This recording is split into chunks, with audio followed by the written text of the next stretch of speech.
ایک نوجوان تھا، اپنی ماں کو یتیم خانے چھوڑ آیا، ساتھ میں انتظامیہ کو اپنا نمبر بھی لکھ کے دے آیا کہ جب میری ماں مرنے پہ آئے تو مجھے اطلاع کر دینا، میں نے اپنی ماں کی تدفین اپنے شہر میں ہی، اپنی بستی میں ہی کرنی ہے۔ اللہ اکبر۔ ماں کا جب وقت آخر آیا تو انتظامیہ نے فون کیا، نوجوان میاں آ اپنی ماں کو اٹھا کے لے جا، ماں کا وقت آخر آ گیا ہے، تو نے کہا تھا میں نے اپنی ماں کی تدفین اپنے شہر میں ہی کرنی ہے۔ تو نوجوان آیا، اس نے اپنی ماں کو اٹھایا، اللہ اکبر لے کر جا ہی رہا تھا تو ماں بول پڑی، کہنے لگی بیٹا میری آخر میں ایک خواہش ہے، یہ پوری کر دینا۔ بیٹے نے کہا جی جی اماں جی بولیے۔ کہنے لگا بیٹا یہ جو یتیم خانہ ہے نا، اس کے اندر میں نے کافی دن گزارے ہیں، یتیم خانے کے کچھ پنکھے خراب ہیں جو چلتے نہیں، ہوا نہیں دیتے، پنکھے خراب ہیں، اگر ہو سکے تو میرے مرنے کے بعد یہ پنکھے صحیح کرا دینا۔ بیٹے نے کہا اماں جی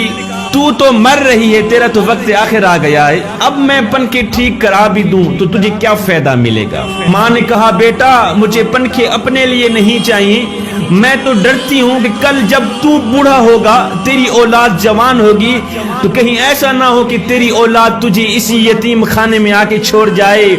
شدت کی گرمی میں تو کمرے کے اندر پڑا رہے، اللہ اکبر گرمی میں سسکتا رہے، بیٹا مجھے قبر میں بھی نیند نہیں آئے گی کہ میرا لال گرمی میں سسک رہا ہے، پنکھے مجھے اپنے لیے نہیں چاہیے، مجھے تو تیرے لیے چاہیے۔ زندہ ماں سوکھی روٹی کے لیے ترستی رہی، ٹھنڈے پانی کے لیے ترستی رہی،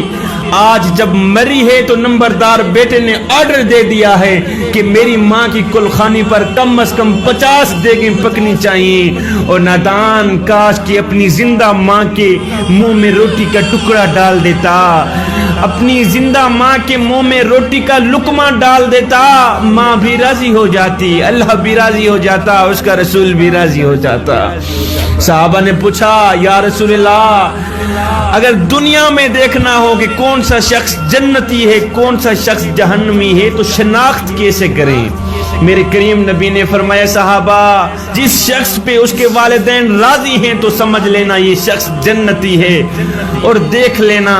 جس شخص پہ اس کے والدین ناراض ہیں خفا ہیں تو سمجھ لینا یہ شخص جہنمی ہے، جس شخص پہ اس کے والدین